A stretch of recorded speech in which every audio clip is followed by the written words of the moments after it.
लेखक श्री प्रकाश ने यही प्रश्न एक तीसरी स्त्री के सामने रखा।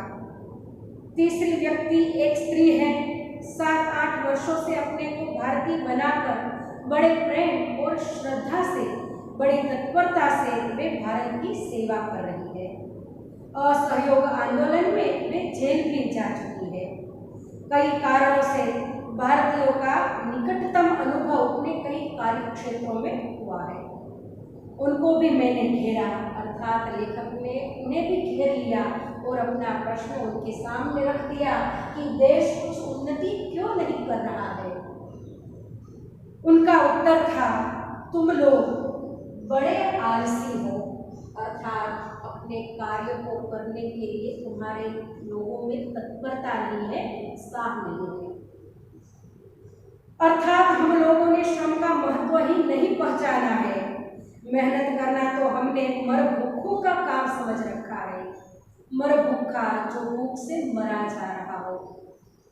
हमारा ऐसा मानना है कि वही लोग श्रम करते हैं, वही लोग काम करते हैं जो मरते जा रहे हैं, अर्थात जीने के लिए उनके पास कुछ नहीं है। तो ऐसी हमारी जो ढीली मान्यता है, उसी कारण देश उन्नति नहीं कर रहा है। बड़े लोगों का काम केवल बैठे रहना है। हम भूल गए कि संसार में जो बड़े हुए हैं वे सब अथक परिश्रमी रहे हैं। जब हम परिश्रम ही न करेंगे तो सफलता कैसे पाएंगे। लेखक का मानना है कि यदि श्रम ही नहीं करेंगे तो उसका अच्छा फल हमें कैसे प्राप्त होगा। आरंभ शुरू तो हम हैं, पर हम में लगन नहीं है, अर्थात किसी भी कार्य की शुरुआत हम शुरू ही की तरह कर देते हैं, मगर अंत तक उस पर डटे नहीं रहते। इसी कारण न हम अपने रोजगार में और न अपने गृहस्थी संबंधी या सार्वजनिक कार्य में सफल होते हैं। अर्थात शुरुआत में जो उत्साह हमें होता है वह बाद में नहीं दिखता, और इसी कारण हम हमारे किसी भी कार्य में सफल नहीं रह पाते। रोने, पीटने, सीखने में जितना समय हम बिताते हैं उतना यदि काम में बिताए तो हम देश की और अपनी काया पलट कर सकते हैं। हम लोग बड़े आलसी हैं, इसी कारण देश की अवनति हो रही है। तो लेखक का यहाँ पर मानना है कि हमारे देश में लोग ऐसा मानते हैं कि जो भूख से मरे जा रहे हो उसे ही श्रम करना होता है, बड़े लोगों को मेहनत करने की, परिश्रम करने की आवश्यकता नहीं है। तो यह बिल्कुल गलत है। किसी भी व्यक्ति को परिश्रम, अपना श्रम करना ही है, अपना योगदान देना ही होता है। यदि बड़े लोग हैं तो उनके श्रम का प्रकार कोई दूसरा होगा, और कोई छोटा मजदूर आदमी होगा, कोई श्रमिक होगा, तो उसका श्रम का क्षेत्र कुछ अलग होगा। मगर हमें कुछ न कुछ अपने कार्य क्षेत्र में परिश्रम करना तो पड़ेगा ही, तभी हम अपना और अपने समाज का, अपने देश का विकास कर पाएंगे, अपना योगदान उसमें दे पाएंगे। चौथा व्यक्ति एक बड़ी अर्थात वृद्धा स्त्री थी। वे संसार में प्रसिद्ध थी। मेरे कुल से उनका बड़ा प्रेम था। मेरी पितामही तुल्य थी, अर्थात लेखक की दादी समान थी। उनको भी मैंने तंग किया। आपने तो अपने 40 वर्ष हमारे देश की विविध सेवाओं में लगा दिए हैं। आपको बतलाना ही होगा कि हमारा क्या दोष है जिससे हमारी उन्नति नहीं होती। थोड़े में उनका उत्तर था कि तुम लोगों में उदारता नहीं है। विस्तार से उदाहरण दे देकर उन्होंने बतलाया कि भारत में लोग दूसरों को आगे नहीं बढ़ाते, स्वयं को ही आगे रखना चाहते हैं। गुणी नवयुवकों को अपनी योग्यता दिखलाने का मौका नहीं देते। अर्थात जो किसी क्षेत्र में माहिर है, निपुण है, वे अपना ज्ञान, अपनी कुशलता को अपने तक ही सीमित रखते हैं, दूसरों तक वह पहुँचाने का श्रेय नहीं लेते, अपने कार्य तक ही उसे सीमित रखते हैं, दूसरों को सिखलाने की उनकी कोई इच्छा नहीं रहती। उनके मरने के बाद उनका काम ही खराब हो जाता है, क्योंकि जीते जी उन्होंने किसी को सिखाया नहीं, किसी को बतलाया नहीं कि कौन सा कार्य किस प्रकार करना है। किसी कारण उनके मरते ही इस कार्य का लोप हो जाता है। ऐसी जो सीखने की वृत्ति रखने वाले युवक हैं, वे युवक इससे लिप्त रह जाते हैं और उनका जो यह गुण रहता है, जिनके पास से वे सीखने की इच्छा रखते हैं, वे लोग अपने गुण को अपने साथ अपनी कब्र तक ले जाते हैं, अर्थात दूसरों को सिखाते नहीं थे। वास्तव में वृद्धा की बातें ठीक थी। अंत तक पिता पुत्र को घर का काम नहीं बतलाता। कितने ही कुटुंब इसके कारण नष्ट हो गए। जब एक पिता अपने पुत्रों को नहीं सिखला पाता तो दूसरों की तो हम क्या अपेक्षा कर सकते हैं। बड़े बड़े गुणी अपनी विद्या साथ लेकर मर गए। इस कारण कितने ही वैज्ञानिक आविष्कार, औषधियां आदि लुप्त हो गई। पेशों में इतनी प्रतिद्वंदिता हो गई है कि बड़ा छोटे को काम नहीं सिखलाता। पेशा अर्थात व्यवसाय, प्रतिद्वंदिता, स्पर्धा, व्यवसायों में भी इतनी स्पर्धा बढ़ गई है कि कोई बड़ा व्यक्ति छोटे को कुछ भी सिखलाने की आशा नहीं रखता, कुछ भी सिखाने की इच्छा नहीं करता। सार्वजनिक जीवन में तो इतनी विभत्स दिख पड़ती है कि चित्त व्याकुल हो जाता है। हमारा जो सार्वजनिक जीवन है उसमें तो इसका एक विकृत रूप में देखने मिलता है। इसकी बात भी करना यहाँ पर लेखक को उचित नहीं लगा। कितना काम बिगड़ता है, इसकी तरफ ध्यान ही नहीं दिया जाता। अर्थात इस वृद्धा स्त्री ने बतलाया कि भारत के लोगों में उदारता नहीं है, वे अपने गुणों को दूसरों तक पहुंचाते नहीं हैं, दूसरों को सिखलाते नहीं हैं। इसी कारण देश की उन्नति नहीं हो पाती।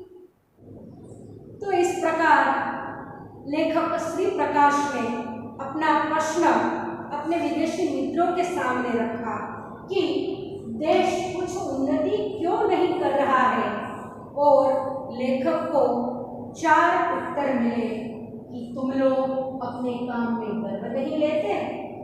वृद्ध ईसाई पाद्री का यह मानना था। तुम लोग अपनी जिम्मेदारी नहीं समझते। वृद्ध सरकारी कर्मचारी का यह मानना है।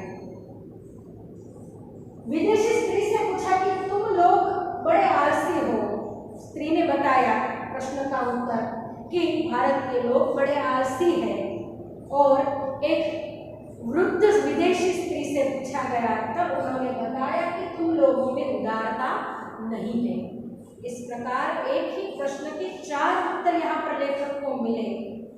लेखक ने इन 4 उत्तरों का एक सारांश निकाला, निष्कर्ष निकाला और अंत में बताया कि इन चारों बातों को ध्यान में रखते हुए यदि हम अपने छोटे से छोटे कार्य को करेंगे तो अवश्य ही अपना देश उन्नति करेगा।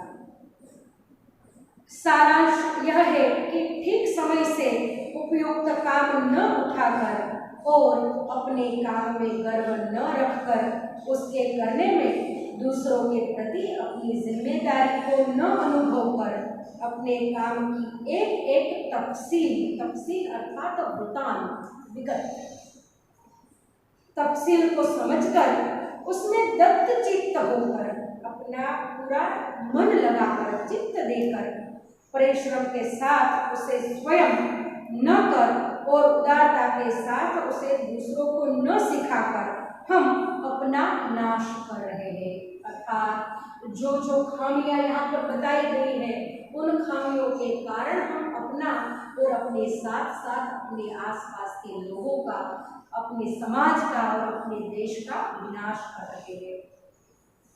चारों मित्रों ने एक एक अंश हमारे दोषों का बतलाया। उन सबको मिलाकर मैंने उत्तर पूर्ण कर दिया। यदि और भी सूत्रवत सत्य कोई जानना चाहे तो मैं कहूँगा कि हम नागरिक कर्तव्यों और अधिकारों को भूल गए हैं। बड़े से बड़े नेता के होते हुए भी हम साधारण जन उनसे कोई लाभ नहीं उठा पाते। हम उनकी मूर्ति की स्थापना करते हैं, उनका जय जयकार पुकारते हैं, और इसी में अपने धर्म की इतिश्री समझते हैं, अर्थात हमारा धर्म यहीं पर समाप्त हो जाता है। हम उनके कहे अनुसार चलते नहीं, आदेशों के अनुरूप अपने जीवन का संगठन नहीं करते। यही कारण है कि हम वहीं के वहीं हैं। संसार वेग से चला जा रहा है, हम तटस्थ है, सामने सब कुछ है जो आकर हमारा काम कर दे। दूसरा क्या कर सकता है जब हम खुद कुछ करना नहीं चाहते? यदि हम यह अनुभव कर सके कि हम कर्तव्य ठीक प्रकार करते हैं तो हम किसी भी देशभक्त से कम नहीं हैं।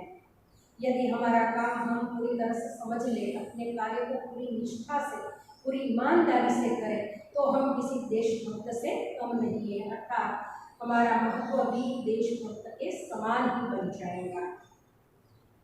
बहुत से बड़े लोग हैं जो इस नाम से प्रसिद्ध किए गए हैं, अर्थात अपने कार्यों के कारण वे देशभक्त कहलाए हैं। यद्यपि हमारा कार्य क्षेत्र संकुचित ही क्यों न हो, हम केवल धोबी, दर्जी, किसान, मजदूर, दुकानदार, पहरेदार, गांव शिक्षक ही क्यों न हो, गांव का कोई छोटा सा शिक्षक ही क्यों न हो, तो हमारा देश एकदम छा उठेगा। उसके एक एक अंग में छान आ जाएगी। हमारे व्यक्तिगत जीवन के संगठित होते ही सारा देश और मनुष्य समाज स्वतः संगठित हो जाएगा। स्वतः अर्थात अपने आप, हमें उसके लिए कुछ विशेष करने की आवश्यकता नहीं है। अपना कार्य यदि हम पूरे मन से करेंगे, निष्ठा से करेंगे, तो समाज और मनुष्य के लिए हमें दूसरा कुछ करने की जरूरत नहीं है, वह अपने आप ही विकास करेगा, उन्नति करेगा। देश को केवल उपयुक्त नागरिकों की आवश्यकता है, किसी दूसरे प्रकार के मनुष्य या वस्तु की नहीं है, नहीं है, नहीं है। इस प्रकार लेखक ने यहाँ पर सारांश के रूप में बतलाया है कि यदि हर एक भारतवासी अपने छोटे से छोटे कार्य को पूरी ईमानदारी, पूरी निष्ठा, पूरी लगन से करेगा, तो देश को उन्नति के मार्ग पर कोई भी रोक नहीं पाएगा।